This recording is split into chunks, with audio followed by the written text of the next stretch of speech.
Hello and welcome everyone. आज हम पढ़ने वाले हैं क्लास 10th का a question of trust chapter. बहुत इंटरेस्टिंग चैप्टर है ये। इस चैप्टर की शुरुआत होती है हॉरेस डेनबी नाम के आदमी से। हॉरेस डेनबी गुड और रिस्पेक्टेबल सिटीजन कंसिडर करे जाते थे। मतलब लोग इन्हें कैसा समझते थे? एक अच्छा इंसान समझते थे, एक इज्जतदार इंसान समझते थे। हॉरेस डेनबी लगभग 50 साल के थे और अभी तक उनकी शादी नहीं हुई थी। मतलब अभी वो सिंगल थे। लगता है सैलमॉन भाई के फैन हैं हॉरेस डेनबी। हॉरेस डेनबी का एक शौक था। वो शौक पता है क्या था? उन्हें रेयर और एक्सपेंसिव बुक्स को कलेक्ट करने का शौक था। वो अपने घर के अंदर हाउसकीपर के साथ रहा करते थे। मतलब हॉरेस डेनबी और हाउसकीपर ही रहता था उनके घर में, और कोई नहीं रहता था। हॉरेस डेनबी एक एक्सपीरियंस्ड लॉकस्मिथ थे। मतलब ताले वगैरह बनाना, ताले की चाबी बनाना, ये सारी चीज़ों में उन्हें अच्छा खासा एक्सपीरियंस था। तिजोरियों के लिए ताले बनाना, तो मतलब एक्सपर्ट थे वो इन सारी चीज़ों में।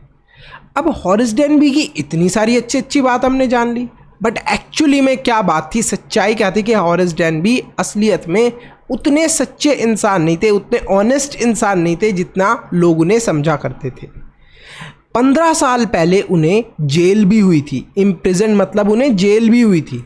पता है किस वजह से? क्योंकि उन्होंने ज्वेलरी चुराई थी, किसी के गहने चुरा लिए थे। हॉरेस डेनबी भी ऑनेस्ट नहीं होना चाहते थे। मतलब वो भी ईमानदार इंसान नहीं बनना चाहते थे। सच्चाई ये थी कि वो भी ईमानदार नहीं रहना चाहते थे। बस वो ये चाहते थे कि मैं ईमानदार तो ना रहूं, लेकिन मैं कभी भी अपनी डिसऑनेस्टी या फिर अपनी बेईमानी के लिए कभी भी पकड़ा ना जाऊं। मतलब कभी भी मैं किसी के साथ कुछ गलत कर रहा हूं, चीटिंग कर रहा हूं, तो मैं पकड़ा ना जाऊं। बस वो ये चाहते थे, ईमानदार बनना नहीं चाहते थे वो। हॉरेस डेनबी को प्रिजन्स बिल्कुल अच्छे नहीं लगते थे। 15 साल पहले जब उन्हें जेल हुई थी तब उनका प्रिजन का बहुत ही पुअर एक्सपीरियंस था, बहुत ही गंदा उन्हें महसूस हुआ था जब वो जेल में थे। इसलिए वो कभी भी जेल नहीं जाना चाहते थे। लेकिन वो रेयर और एक्सपेंसिव बुक्स को बहुत ज़्यादा प्यार किया करते थे। उन्होंने सोचा कि भाई रेयर और एक्सपेंसिव बुक्स खरीदने के लिए मुझे कुछ ना कुछ तो कमाल की चीज़ करनी पड़ेगी। तो उन्होंने डिसाइड करा कि साल में एक बार मैं चोरी करा करूँगा और उन चुराए हुए पैसों से, मतलब कि जो भी स्टोलन मनी है, उसको इस्तेमाल करके मैं पूरे साल का अपना इंतज़ाम कर लिया करूँगा।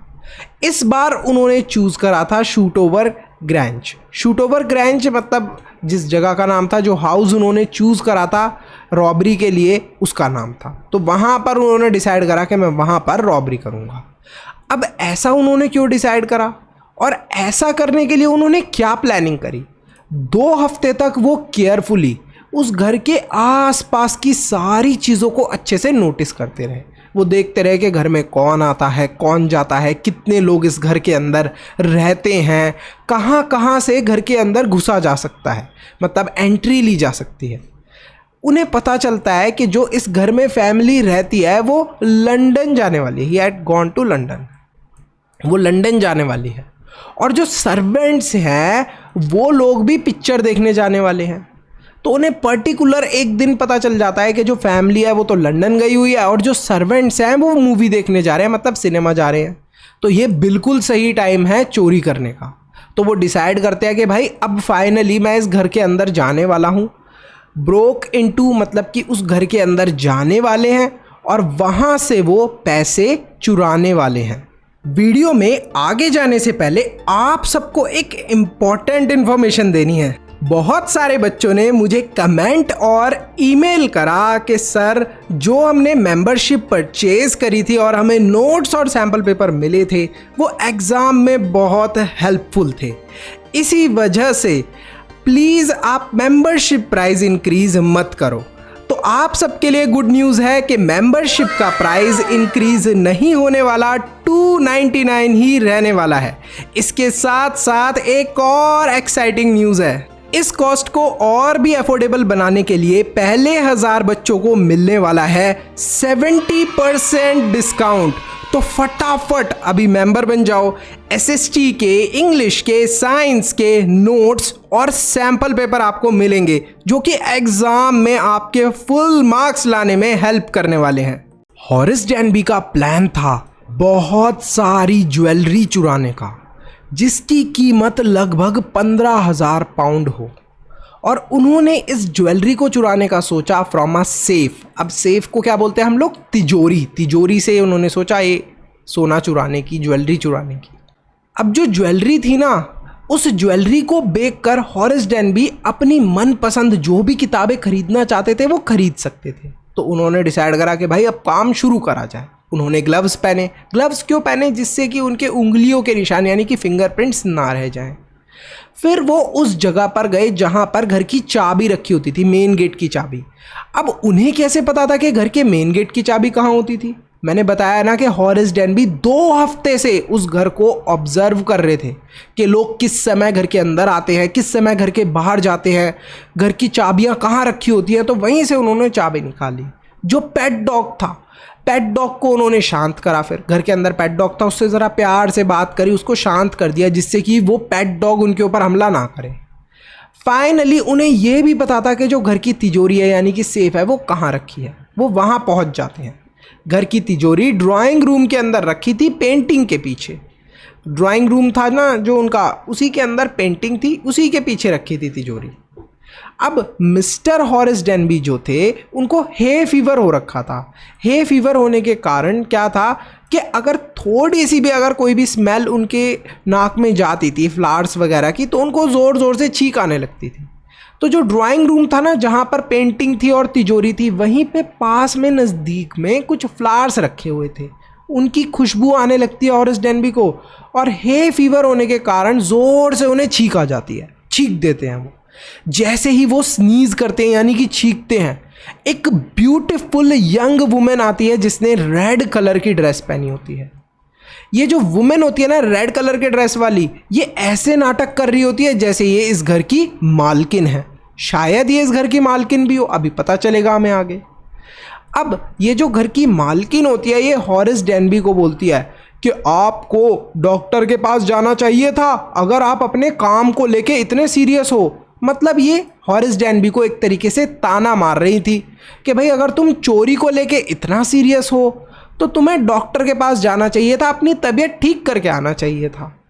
जो तुमने छींक मारी है इतनी ज़ोर से हॉरेस डेनबी ने जब स्नीज करा, इसी वजह से ये वुमेन ऊपर से उतर कर नीचे आ गई। और वो थैंक यू भी बोलती है। अरे वाह, मेरी क्या किस्मत थी, इस वुमेन ने बोला, मेरी क्या किस्मत थी कि मैं सही समय पर घर पे आ गई, नहीं तो मेरे घर पे तो चोरी हो जाती। और मैं एक्सपेक्ट नहीं कर रही थी कि मैं एक बर्गलर यानी कि एक चोर को घर में पाऊंगी। तो यहाँ पर ये जो मालकिन थी इस घर की रेड कलर की ड्रेस में, ये वापस आ गई थी। कहाँ गए थे? शायद लंदन गए थे, वहाँ से ये शायद वापस आ गई थी। पता नहीं क्यों आ गई थी वापस, लेकिन इन्होंने हॉरेस डेनबी को पकड़ लिया। टू अवॉइड ट्रबल, बचने के लिए, सारी मुश्किलों से बचने के लिए हॉरेस डेनबी ने प्यार से बात करना शुरू करी इस वुमेन से। अरे मैडम, सॉरी मेरे से गलती हो गई, मैं तो उम्मीद ही नहीं कर रहा था कि आप यहाँ पर होगे। अब जो ये वुमेन थी इसे और गुस्सा आने लगता है। हॉरेस डेनबी इससे रिक्वेस्ट करते हैं कि प्लीज़ मैडम मुझे जाने दो, मैं आगे से कभी भी चोरी नहीं करूँगा। ये वुमेन बोलती है अच्छा तुम्हें इतनी आसानी से जाने दूँ? रुको अभी मैं बताती हूँ तुम्हें, मैं पुलिस को बुलाती हूँ, वो तुम्हें अभी जेल के अंदर डाल देंगे। हॉरेस डेनबी ज़ोर ज़ोर से डर के मारे कँपाने लगते हैं, मतलब शिविर करते हैं, ऐसे शेक करने लग जाते हैं वो ज़ोर ज़ोर से, क्योंकि उन्हें प्रिजन जाने से बहुत डर लगता था। तो वो डरने लगते हैं कि यार ये सही में औरत कहीं पुलिस को ना बुला दे। और हॉरेस डेनबी इस वुमेन से प्रॉमिस करते हैं कि मैं आगे से कभी भी चोरी नहीं करूँगा, प्लीज़ आप पुलिस को मत बुलाओ, प्लीज़ मेरे से एक बार गलती हो गई, मुझे माफ़ कर दो। ये सारी चीज़ें हो रही होती हैं, तभी ये वुमेन अपने सिल्वर बॉक्स से एक सिगरेट निकालती है। हॉरेस डेनबी जब इस वुमेन को सिगरेट निकालते हुए देखते हैं तो इसको इम्प्रेस करने के लिए फटाफट अपने ग्लव्स उतारते हैं और इसके लिए इसकी सिगरेट जला देते हैं। तो ये वुमेन भी थोड़ा खुश हो जाती है, बोलती है अरे वाह ये तो मुझे फुल इज्जत दे रहा है। तो वो हॉरेस डेनबी को बोलती है ठीक है मैं तुम्हारी बात मान लूँगी, मैं तुम्हें जाने दूँगी, लेकिन इसके बदले तुम्हें मेरे लिए कुछ करना पड़ेगा। हॉरेस डेनबी ने बोला कि आप जो बोलोगे मैं वो कर दूंगा मैडम, बस आप पुलिस को मत बुलाना। तो इस वुमेन ने बोला ठीक है एक काम करो, ये जो सेफ है ना यानी कि ये जो तिजोरी है इसे खोल दो। तो हॉरेस डेनबी बोलता है क्यों, आप तो मालकिन हो। तो ये बोलती है कि एक्चुअली में क्या है ना कि मेरी ज्वेलरी इस तिजोरी के अंदर है और मैं चाबी रखकर भूल गई हूँ, तो तुम मुझे इस तिजोरी से ज्वेलरी निकाल के दे दो, मैं पुलिस किसी को नहीं बताऊंगी और इस अपनी ज्वेलरी को लेके मैं पार्टी में चली जाऊंगी। मैं वापस भी इसीलिए आई थी घर पे क्योंकि मैं अपनी ज्वेलरी को भूल गई थी। हॉरेस डेनबी वुमेन की बात सुन के उसके साथ एग्री करते हैं, ठीक है मैडम, मैं तिजोरी को खोल दूंगा।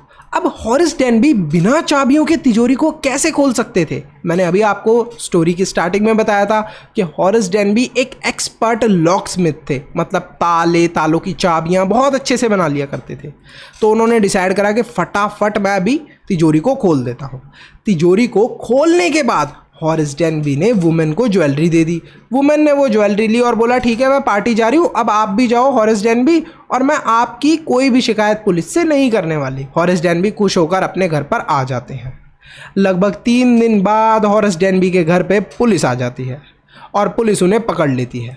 जब हॉरेस डेनबी पुलिस से पूछते हैं कि मैंने क्या करा है, आप मुझे क्यों पकड़ रहे हो, तो पुलिस बताती है कि आपके फिंगरप्रिंट्स मिले हैं एक तिजोरी के ऊपर और उस तिजोरी से चोरी हुई है बहुत सारे ज्वेलरी की।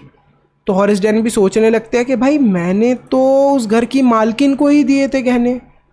ये बात वो पुलिस को भी बता देते हैं कि मैंने तो तिजोरी से गहने निकाले थे और घर की मालकिन को दिए थे। तो वो बोलते हैं पुलिस वाले कि ठीक है, ये रही घर की मालकिन तो तुम्हारे सामने खड़ी हैं। और जो घर की मालकिन थी यानी कि जो ओरिजिनल वुमेन थी जो उस घर को ओन करती थी, वो लगभग 60 साल की थी, कुछ इस तरीके की दिखती थी, वो 60s में थी अपने। हॉरेस डेनबी का दिमाग तभी घूमता है, उन्हें सारी चीज़ें अच्छे से याद आ जाती हैं। वो बोलते हैं कि अरे यार, उस वुमेन को जब मैंने सिगरेट के लिए जब उसके लिए लाइटर जलाया था तब मैंने अपने ग्लव्स रिमूव कर दिए थे और बिना ग्लव्स के मैंने फिर तिजोरी को खोला था। तिजोरी को खोलने के बाद मैंने ज्वेलरी उस वुमेन को दे दी और वो वुमेन तो चली गई। मतलब वो जो वुमेन थी रेड ड्रेस में, वो भी एक चोर ही थी और उसने मुझे पागल बनाकर सारे गहने चुरा लिए और चोरी का इल्ज़ाम मेरे ऊपर डलवा दिया। यही हुआ हॉरेस डेनबी के साथ। उनको डिसीव कर दिया था, मतलब बेवकूफ़ बना दिया था उस रेड ड्रेस वाली वुमेन ने। एक्चुअल चोर वो भी थी रेड ड्रेस वाली वुमेन। तो ये दोनों ही चोर थे, हॉरेस डेनबी भी और रेड ड्रेस वाली वुमेन भी। लेकिन उसने क्लेवरली तिजोरी भी खुलवाई हॉरेस डेनबी से और चोरी भी कर ली और हॉरेस डेनबी को ही सजा भी मिली लास्ट में। तो यहीं पर जो हमारा चैप्टर है वो फिनिश होता है। अब आप सबके लिए एक होमवर्क का क्वेश्चन है, जो डेनबी थे उन्होंने कैसे तैयारी करी थी उस घर में चोरी करने के लिए, क्या क्या चीज़ें करी थी उन्होंने, कितने हफ्ते पहले उन्होंने सारी तैयारियां करना शुरू करी थी। कमेंट सेक्शन में इस क्वेश्चन का आंसर देना। देखो ये चैप्टर तो हमने समझ लिया, लेकिन जो इंपॉर्टेंट क्वेश्चन है जो बोर्ड में आने वाले हैं, बुक के पीछे से तो आएंगे नहीं, बोर्ड के क्वेश्चंस तो अलग ही होते हैं। वो बोर्ड में जो इंपॉर्टेंट क्वेश्चंस आते हैं वो कहाँ से मिले? वो इंपॉर्टेंट क्वेश्चन आपको मिलेंगे सैम्पल पेपर में। लेकिन ये सैम्पल पेपर कैसे मिलेगा? देखो सब्सक्राइब करो इस चैनल को, उसके साथ में ज्वाइन का बटन है, उस पर क्लिक करके आपको मेंबरशिप परचेज करनी है। इस चैप्टर के सारे सैम्पल पेपर आपको मिल जाएंगे, इस पूरी बुक के सारे चैप्टर्स के सैम्पल पेपर, इंग्लिश के ग्रामर के भी मिल जाएंगे आपको सैम्पल पेपर्स, साइंस के नोट्स सैम्पल पेपर मिल जाएंगे, एसएसटी के सैम्पल पेपर और नोट्स मिल जाएंगे। इतनी सारी चीज़ें एक मेंबरशिप प्राइस में मिलेंगी और बोर्ड्स में आपको बहुत हेल्प करेंगी।